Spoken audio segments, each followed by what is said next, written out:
Told a bitch, get the bag. You ain't looking for no man. I won't judge you. I can't hurt you. She only loves these stacks. I'm just like you.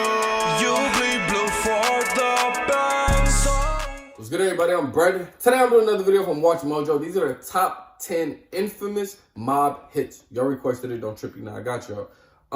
Yeah, we about to see some mob hits. I don't know if this is from movies. I don't know if this is like real life. That'll be fire if it's like a combination of both. If it's movies and it's real life, that'll be kind of dope. I'm ready to hop into it. Let's go. Wait, is this the second video by Watch Mojo in one day? Deaths were big news. It is what it is. Welcome to Watch I love Mojo. y'all. And today we're counting down our picks for the top 10 infamous mob hits. All right. For this list, we're focusing on the Mafia's most high-profile hits. To narrow things down, we're keeping things limited to hits that happened in the United States. If you like what you're hearing, be sure to check out the full song at the link below. It don't sound bad, but I'm gonna skip it. To know. And when Sam took the reins, all hell broke loose. So this is real life. Over the years, this Chicago mobster has been linked to CIA efforts to assassinate Fidel Castro during the Kennedy presidency. At the time of his death, Momo was 67 years old and known for his gambling and refusal to spread the wealth. Giancana's greatest strength was not his violent nature, but his gift for making money. It was Giancana who struck fear into the electricians' union so that every slot machine in Chicago paid the mob. In 1974, he even relocated to Cuernavaca, Mexico to avoid legal hassles. Large payments were certainly made to powerful men in Mexico City. How do y'all have all this information about the mob? That's all I want to know. But a life of crime caught up to Giancana on June 19th, 1975, as he was I wanna learn more gunned about down the while mob. cooking sausage and peppers. That'd be kind of Aside dope. from those responsible, nobody knows who killed Sam the Cigar, and conspiracy theories persist. Number 9, Joe Gallo. I work everyone. I make fun of blacks. I make fun of Jews. I work gypsies. I work Italians. Well, not those Italians. Money, those shoes. Known as Crazy Joe, this New York mafioso was raised in Brooklyn, New York. He's vicious, he is a psychopath, and he scared the heck out of everybody. Joey Gallo got it off on anger, and he got it off on power. During the 50s, he joined the Profaci crime family, working as a hitman and extortionist. But eventually, Joey started a war with the gang and kidnapped Joe Profaci's brother-in-law, Joseph Magliacco. The boys are like going uptown. That's up. Kidnapping business. brothers and shit. That is not something a crime lord forgets. Yeah. On April 7th, 1972, Crazy Joe celebrated his 43rd birthday in Manhattan. Later that What night, happened? Gallo was ambushed and shot at Umberto's Clam House, and later died at Beekman Downtown Hospital. Number 8, Anthony Spilotro. How did Nicky collect every week? I just don't ask. This Chicago gangster was the It's just inspiration crazy for Joe 'cause, like- Pesci's character in the 1995 film Casino. Oh, I saw And if you're Casino. familiar with the Martin Scorsese classic, then you know that Anthony Spilotro suffers a horrific fate. In 1963, I don't remember all the Ant was details. officially a made man, and in 1976, he established the Hole in the Wall gang. Spilotro eventually became suspected of skimming allegations of the mob's Las Vegas operations. He swiftly disappeared in 1986 and was later found buried with his brother Michael. 9 days Damn. later, APORRO found the grave. DNA from the crime scene helped build the case 21 That's that years life. later. Police suspected that Spilotro life, boy. may have been involved in almost 24 murders. Sheesh, Number 7, 24 months. Jack McGurn. Maybe I'm wrong to butt in like this, but the last couple of months I've been doing a little checking up on Moran. Born Vincenzo Gibaldi, this man ultimately settled in Chicago and began boxing as a teenager. Think you can handle a kid? Yes, sir. By 1923, however, Jack McGurn joined Al Capone's crime organization and Oh, became known shit. as the Machine Gun.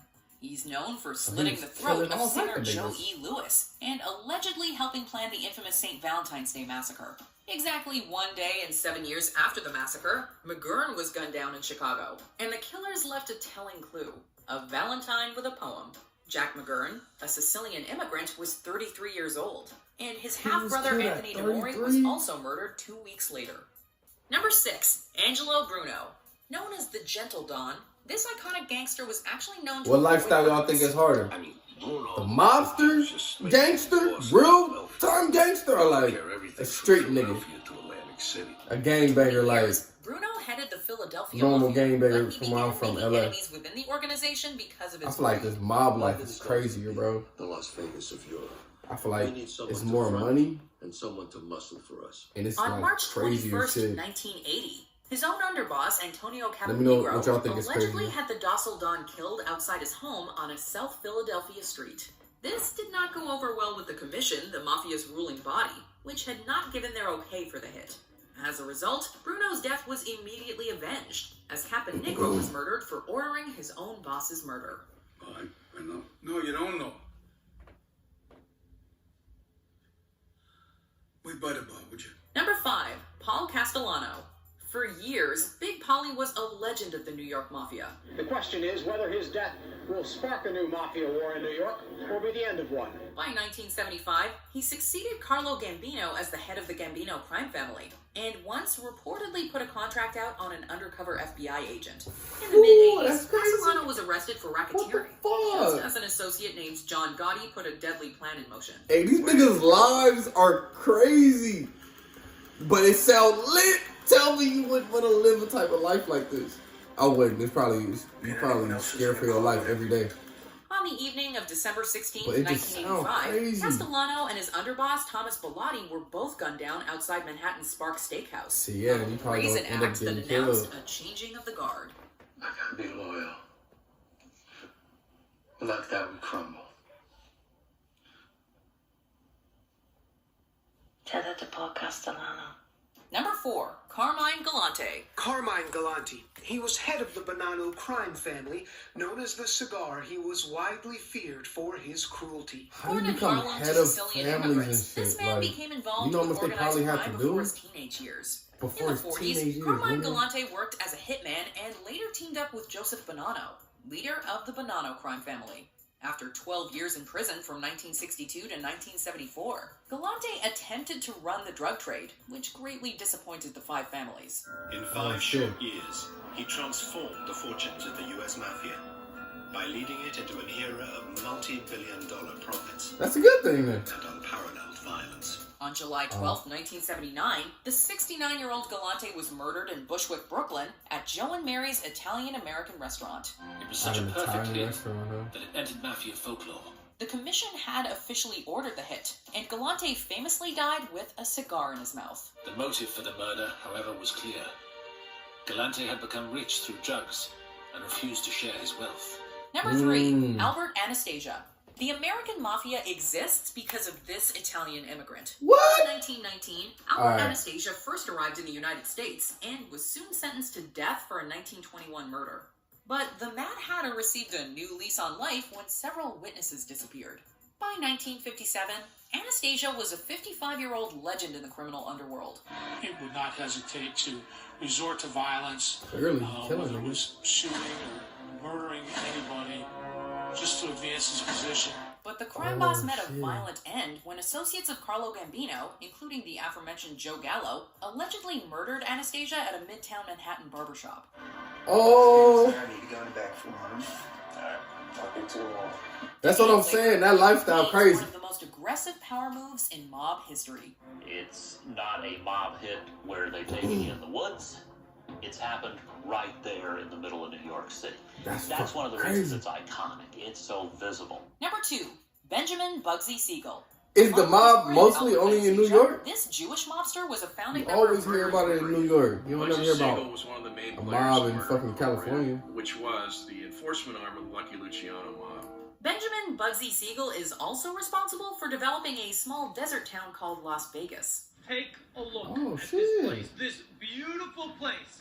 What I want you to do is take it in. Take a deep breath. So Do the you mob smell it? started Las Vegas?